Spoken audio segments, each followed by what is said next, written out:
The Frankfurt deal was finally sealed. 6 exhausting days of back-and-forth negotiations, and I'd secured the European expansion my boss had been chasing for 2 years. My body felt like lead after the 9-hour flight, but adrenaline pushed through the fatigue as I steered my rental car toward my parents' quiet suburban street. My suitcase sat in the trunk, untouched since the airport, and the only thing I could think about was a hot shower and my mother's cooking. It had been 3 years since I'd last been home.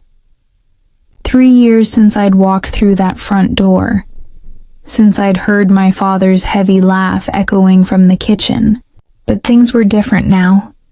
I wasn't the same woman who had left this house with tears in her eyes and ambition in her chest. I had made it. As I turned onto Hawthorne Drive, the familiar white house came into view, just as neat and perfect as I remembered. The garden was still trimmed, the mailbox still slightly crooked from where Dad had backed into it one summer. A strange mix of nostalgia and tension wrapped around me. I parked in the driveway, took a deep breath, and grabbed my phone. There was a text from my sister. "Dinner's at 7, don't be late this time," I smiled faintly. That was so like her, always organized, always a step ahead. When I stepped through the front door, the scent of rosemary and garlic hit me like a wave. My mother was in the kitchen, apron on, stirring something on the stove. She turned when she heard my footsteps, eyes widening before a smile broke across her face.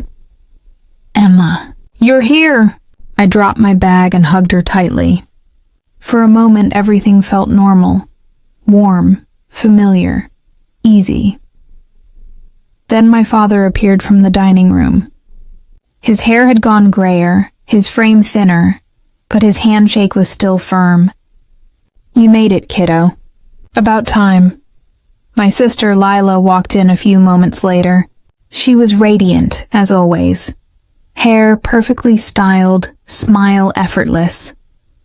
She worked as a pediatric nurse, the kind of person everyone instantly liked. I'd missed her, even though things between us had always been complicated. Dinner started out fine. The conversation floated from my work trip to Frankfurt to Lila's recent promotion at the hospital. Mom and Dad beamed at her like she'd just cured cancer.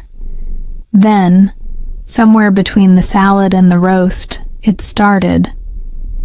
Dad leaned back in his chair, glass of wine in hand. "You know, Lila just bought her second property. Can you believe that? 2 houses at her age." Mom nodded proudly. "She's always been so responsible. Saved every penny since college." I forced a polite smile, cutting into my food. "That's great, Lila. Really impressive." She shrugged modestly, though I could see the flicker of satisfaction in her eyes. "Just trying to be smart about the future." Then Dad looked at me, his tone shifting slightly. "Emma, you should take a page from your sister's book. You've always been the dreamer, the risk-taker. But stability matters." The words hit harder than I wanted to admit.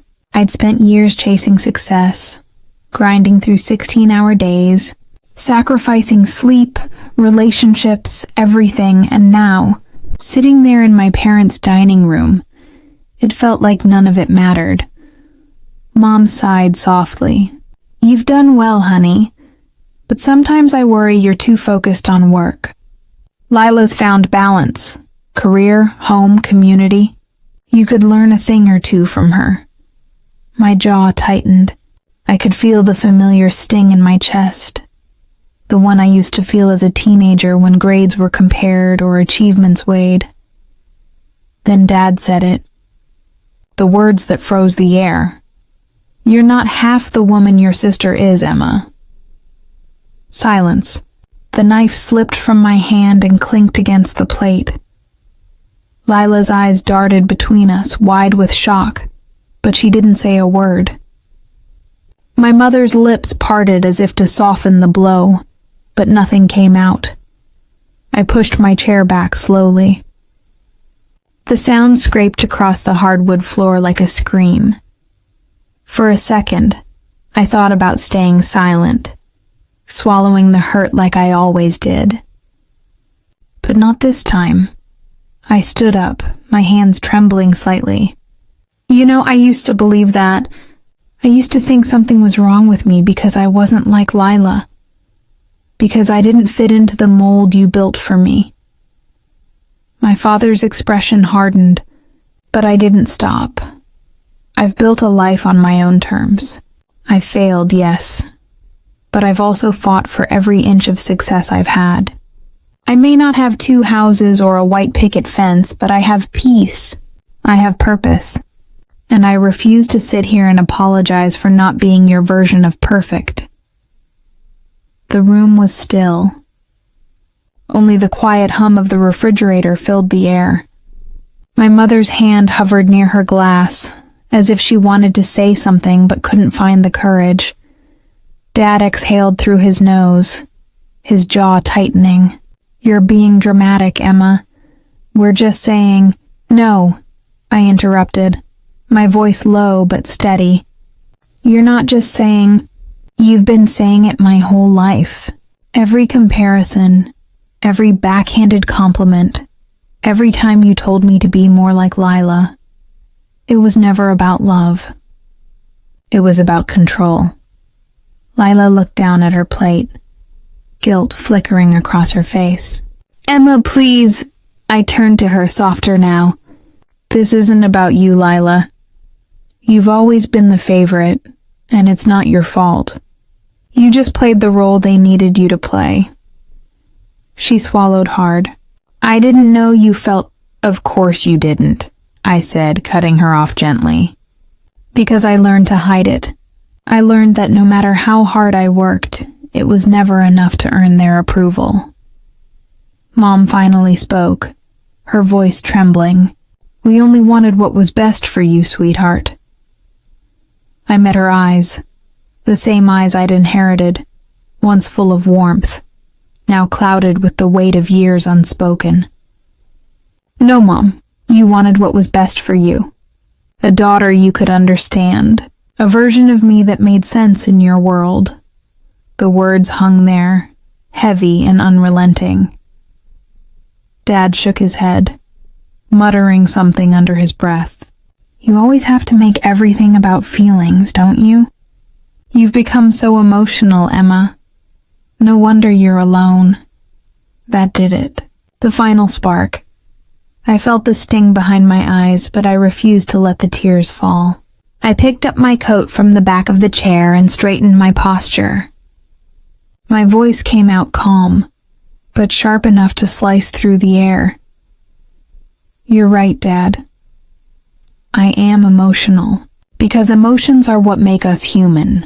They're what make us compassionate, driven, alive. And I'd rather be alone with my integrity than surrounded by people who confuse love with judgment." Lila stood then, tears brimming. "Emma, wait!" But I was already walking toward the door. My hands trembled as I grabbed the handle, and for a moment I hesitated. I looked back, not out of regret, but out of realization. The house I grew up in felt smaller now. The walls that once felt safe were suffocating. I saw my parents not as gods to be pleased, but as flawed people trapped in their own expectations.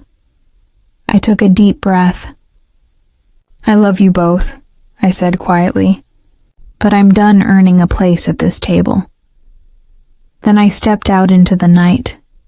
The air was cold, the sky painted with distant stars. My heart raced, but something inside me, something buried for years, finally felt free. I stood there for a long moment, watching my breath fade into the dark, realizing that walking away wasn't loss, it was liberation. As I got into my car, I caught a glimpse of my reflection in the rearview mirror. My makeup was smudged, my eyes red. But there was a strength there I'd never noticed before. For the first time in my life, I didn't feel like the lesser sister. I felt like myself. I started the engine, and the headlights cut through the darkness ahead. The road stretched out before me, quiet, endless, waiting. And as I drove away, I knew that some closures don't come from apologies. They come from finally choosing yourself,